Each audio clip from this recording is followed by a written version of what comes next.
Hi, third graders. Today, during your independent English time, I will be reading this story to you called Sisters and Champions, and it's the true story of Venus and Serena Williams. I hope you've heard of them, and if you haven't, you get to learn their story today.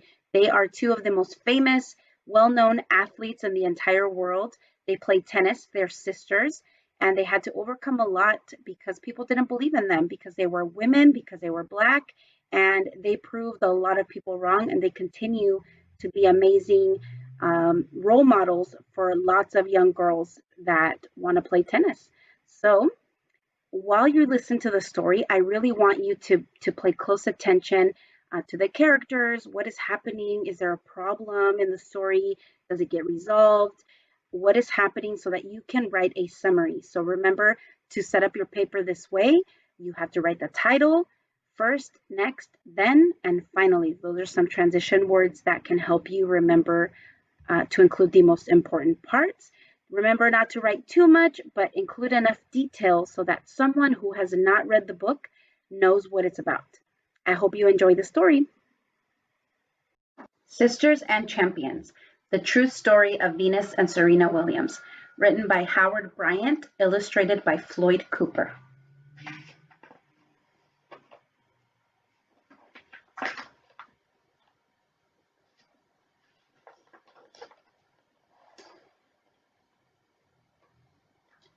No one ever laughed at Richard Williams, at least not to his face. When he told people about Venus and Serena and the special things his two daughters would do, they would wait for him to leave. And then they would laugh because he had said the impossible.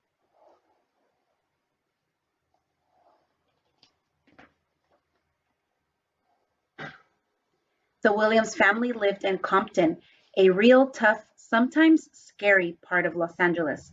When Venus and Serena were 4 and 3, Richard bought them tennis rackets, believing tennis treated girls more fairly than other sports. And if his hunch was correct, that his girls would have an athletic advantage that would change the sport forever. Richard didn't know anything about tennis, but it didn't stop him from saying the wildest things. He told everyone his little girls, not one, but both of them, would be champions, and the laughter would start.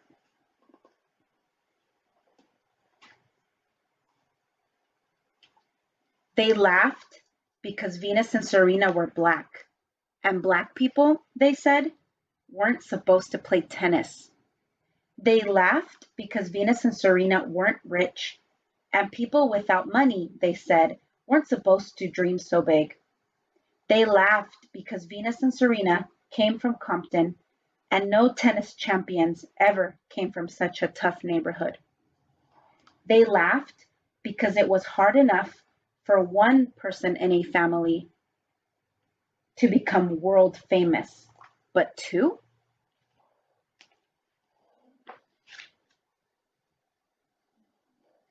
But the sisters, mom and dad, said differently.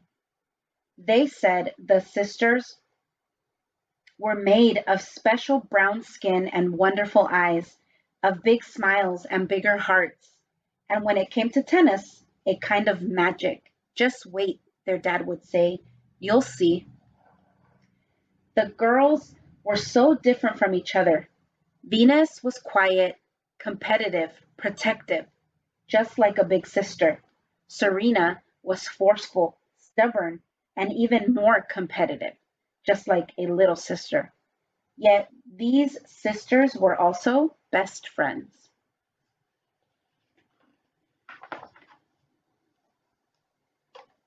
When Venus was 12 and Serena 10, the family moved to Florida so the sisters could focus even more on tennis. And soon, a whole new group of people was talking about them. Have you heard about them? Tennis fans would gossip.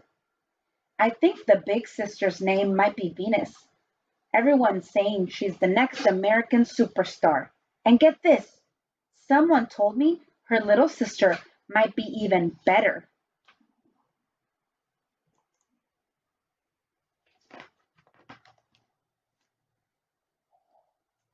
Yet not all the talk was friendly. The sisters were different. Their skin was different. Their hair was different.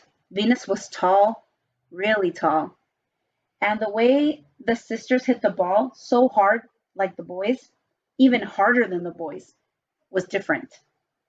In ways big and small, people reminded them of being different every day.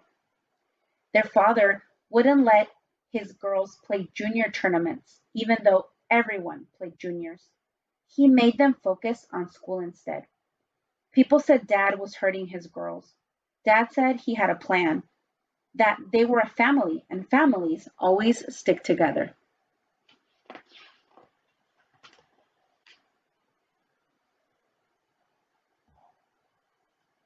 Stick together they did. Venus and Serena grew even closer as they outworked the other girls. Every day they would hit 200 balls, then 300, then 500, then 1,000. Each day the sisters would sweat and sweat. Dad painted a sign for them that read, "If you fail to prepare properly, you prepare to fail."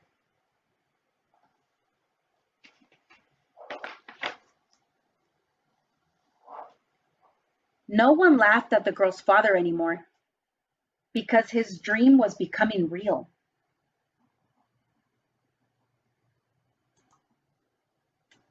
Venus was only 14 years old when she turned professional. In her very first tournament, she almost beat one of the top ranked players in the world. It would take Venus 4 years to win her first professional tournament, still a teenager and already a champion. Yet it wasn't just Venus who won. Serena became a champion at the very same tournament. How? Venus and Serena played as teammates in doubles tennis. Serena was only 16 years old when the sisters won as partners.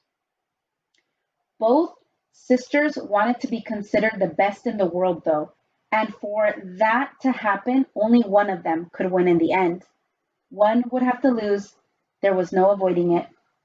The 1998 Australian Open was the first time they played against each other as professionals. Big sister Venus won. In Rome and Miami the next year, Venus won again and again. Not until Serena turned 18 did she beat Venus for the first time.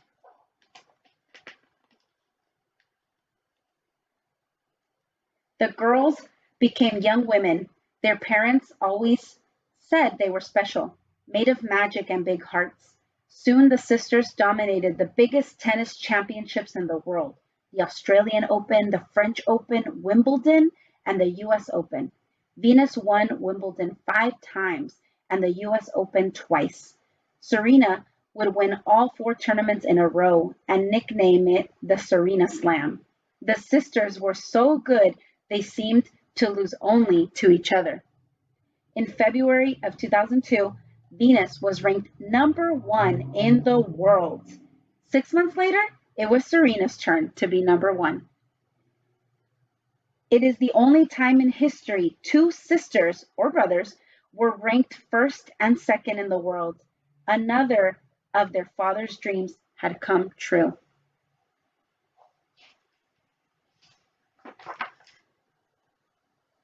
Still, it hurt so much to play against each other. Neither sister wanted to see the other lose.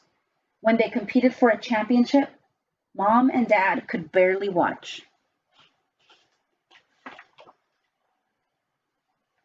So Venus and Serena continue to play as a doubles team. And if playing one of the sisters was tough, together they were unbeatable. They won all of the major doubles championships at least twice. They played together for America in the Olympics 3 times, winning gold medals each time. As partners, they were the best in the world. Then Venus began feeling weak. Doctors told her she had a disease, one she would have for the rest of her life. It could appear at any time and steal her energy. People began talking again. Is Venus's career over? Then Serena suffered a foot injury and had problems with her lungs. Doctors said she, too, might not be able to play tennis anymore. She wound up missing a full year and lost her #1 ranking. People were talking once more. The Williams sisters will never again be champions, they said.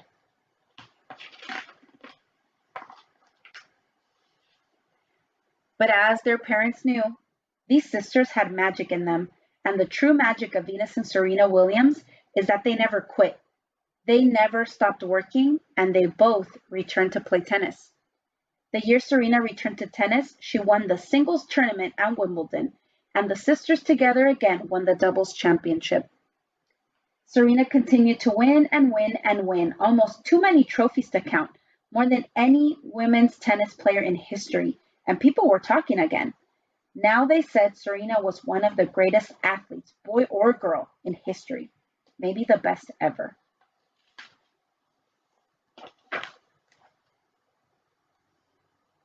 The Williams sisters have a new magic now.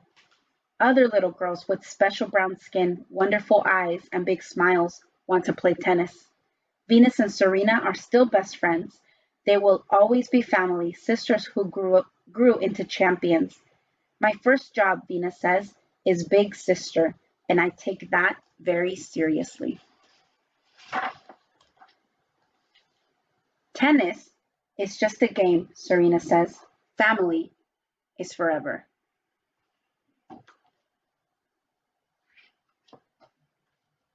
I hope you enjoyed the book.